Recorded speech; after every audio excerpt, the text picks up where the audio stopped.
Dear students, welcome back to another biology class. So today we'll be discussing a new chapter, that is our environment. So before starting the chapter, let me notify you about the circulation from the board of SEBA. It is for this year only. This chapter is curtailed up to unit 15.2.1. So we will be discussing up to unit 15.2.1, and from 15.3, unit 15.3, the chapter is omitted. So you keep in mind that up to unit 15.2.1 you have to study this year, for this year only specifically, and from 15.3 it's omitted. So the chapter our environment should be very easy to you, yet I will try to deliver as much as information as possible. So what is environment? So in a basic term, environment means which is everything around us is our environment. Everything, be it living, non-living thing, everything around us is our environment. So our environment primarily consists of air, water, soil, right? Air, water, soil, which is atmosphere, hydrosphere, and lithosphere. So yeah, everything around us is our environment. So there are, in the environment we see there are so many things going on, so many type of cycles going on.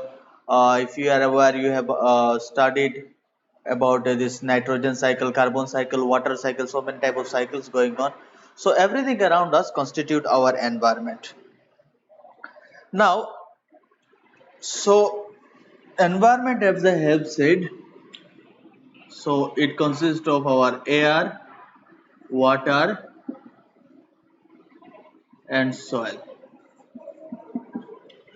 So since we human have started to exploit our environment, so and started to exploit our surrounding, so we have at the same time we have also started to generate byproducts, or in other terms, if we say waste from it.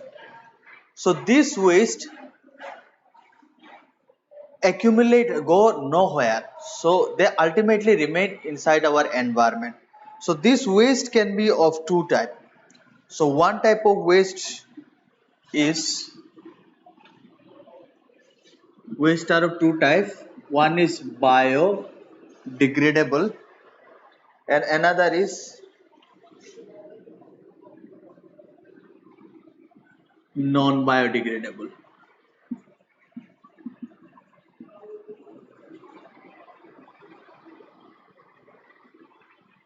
From the term itself, you try to understand. Bio means naturally or living. Degradable means broken down. So which can be broken down by living thing. So what living thing are responsible for breaking down? So we'll get back to this in the later part. So there are a class of organisms. There are a class of organisms, especially the microorganism, or there are class of organisms which break down the dead remaining of plants and animals, or yeah, or any organic matter at the end of the cycle. So if the waste or the byproduct or the end product, it can be broken down naturally, they are known as biodegradable. And if it, for example, human body or animal dead body, or plant body, dead plant or dead animal, so if they can, if they are, it can be broken down or processed by those microorganism at the end, so they are termed as biodegradable. But there are waste which cannot be processed down. For example, plastic cannot be broken down, so these are non-biodegradable. So this non-biodegradable, it is very much harmful for our environment, because it is non-biodegradable, so we can do nothing with it, right? So it stays there for a very long period of time. Take a plastic bottle, for example. You cannot burn it because it will emit poisonous gases. You cannot okay, we'll come back to this. So air, water, and soil. So when this non-biodegradable or this waste, they increase in amount, or they uh, disturb the natural quality of our environment, we say them to when they disturb the natural quality of air, water, or soil, so we say it as pollution. So when the natural quality or the natural tendency of air is disturbed, or when unwanted substances are added to the unwanted any unwanted substance are added, we say it to pollute that natural substance. So when unwanted things are added to air, now what are these unwanted things? So unwanted things may be like carbon monoxide, yeah, of course, or maybe oxide of sulfur, this and that. So when these unwanted gases get inside our atmosphere, so we say it to be as air pollution.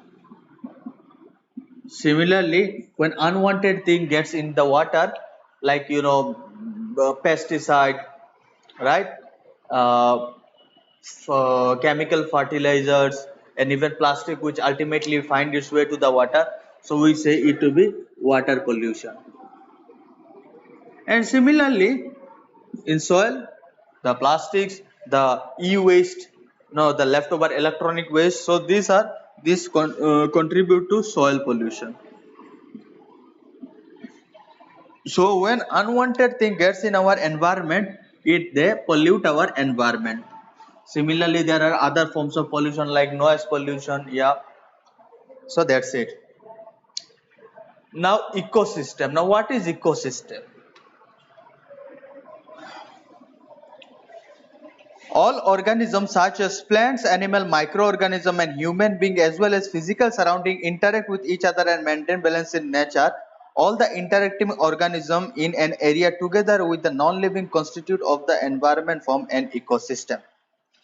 Now when we talk about ecosystem is a system where living thing and non-living thing interact, or they get connected with each other.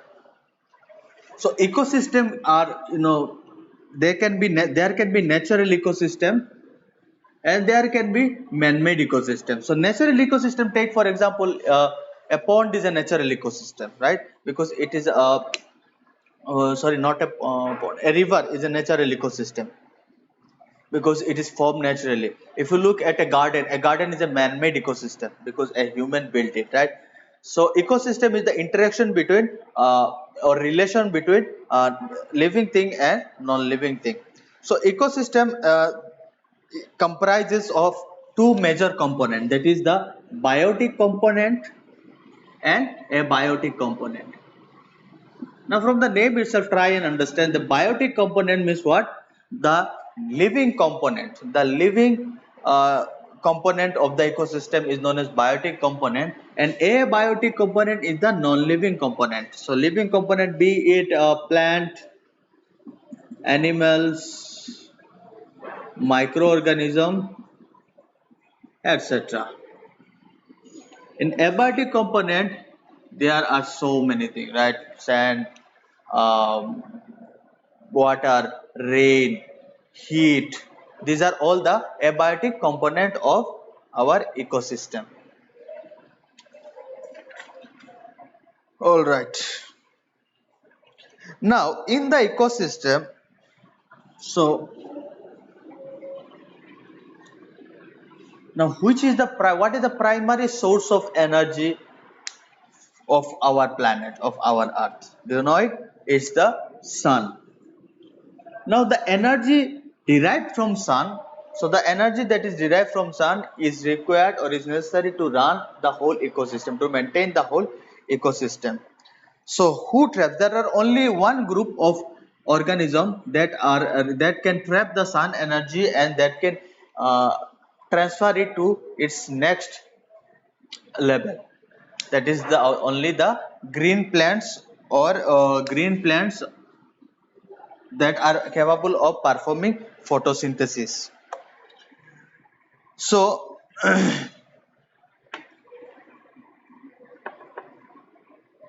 yeah.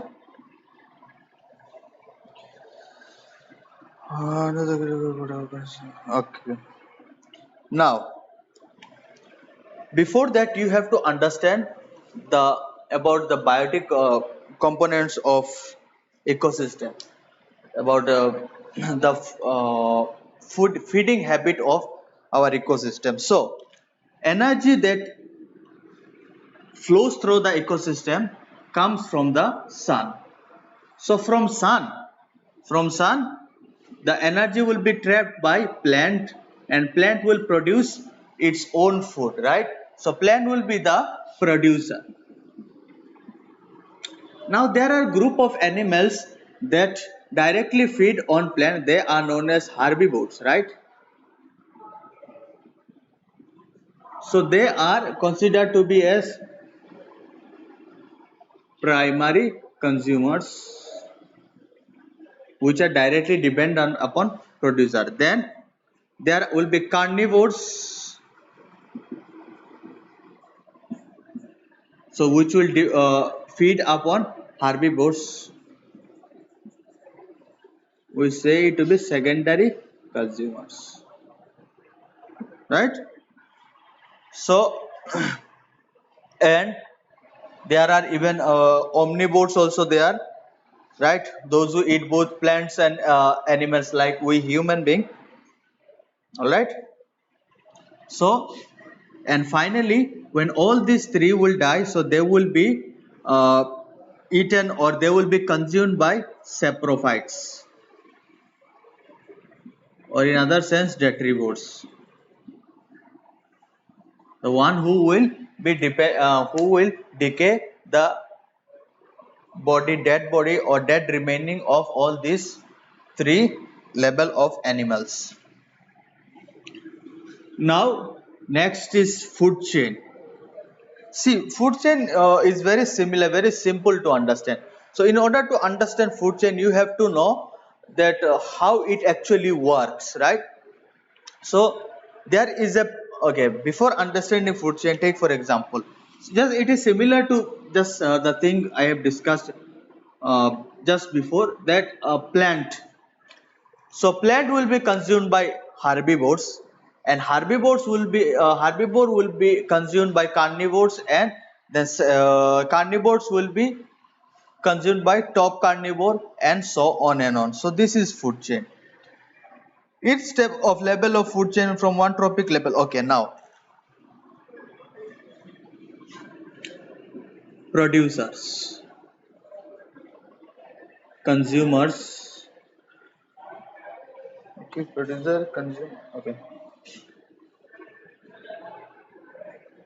producer, primary consumer, secondary consumer, and tertiary consumer. Now each level of food chain, so right, so the producer will produce the food, right? So in this case the producer are the green plants, and then the primary consumer, that is the herbivores, they will feed upon the producer, right? Then the secondary consumer, that is the carnivore, they will feed upon the primary consumer, and they are a T consumer, means tertiary consumer, they are the top carnivore, means what, those who are on the top level of food chain. Okay, now let me cite an example here. So how food chain works, right? Suppose take grass for example. Now grass, now this grass or these small plants, so the grasshopper will do what? Forget about grass, suppose take rice plant. So on this rice plant, some insects, any kinds of insect, it will feed upon that rice plant, right? Now we all know that the frog, they will do what? Frog will feed upon that insect, and snake will feed upon that frog, and finally an eagle will feed upon that snake. So in this case, plant is the primary consumer, plant is the producer, insect is the primary consumer, secondary consumer, tertiary consumer, and top carnivore, right? So this is how food chain works. Now there is a law that govern the, okay, there is a law that governs the food chain or that is followed by the food chain. This law is called 10% law.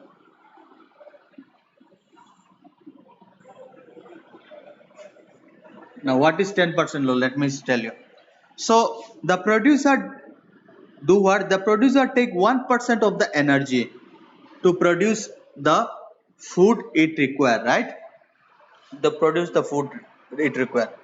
So the energy, the 100% of the energy that is produced by the producer or that is generated by the producer, out of them it, all 90% will be used by the producer and only 10% of the energy will be passed to the next trophic level.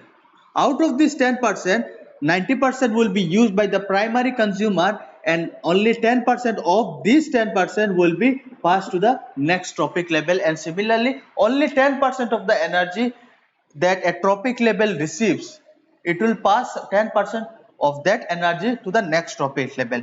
So that is why, see, as we move upward, the energy requirement, the energy availability get decreased.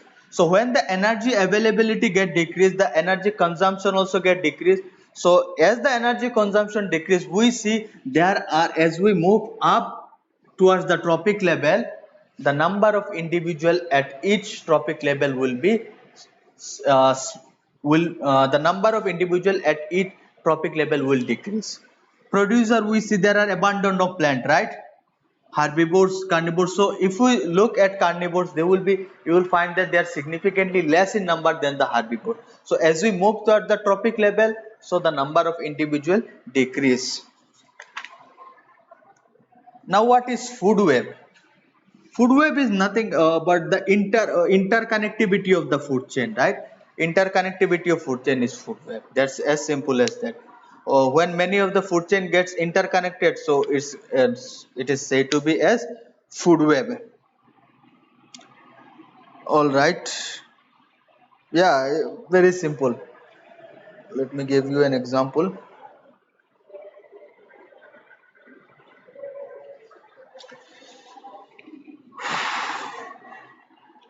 So when there are, suppose,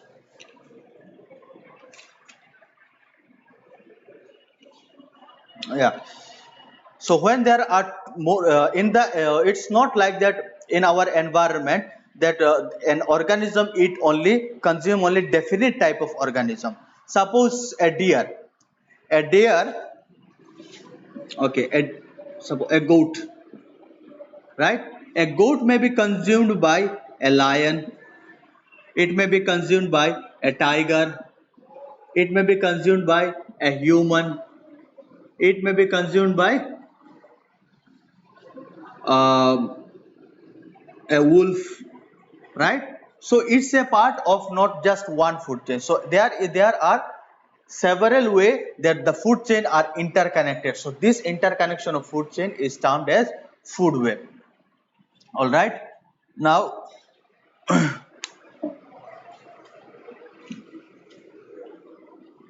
all right,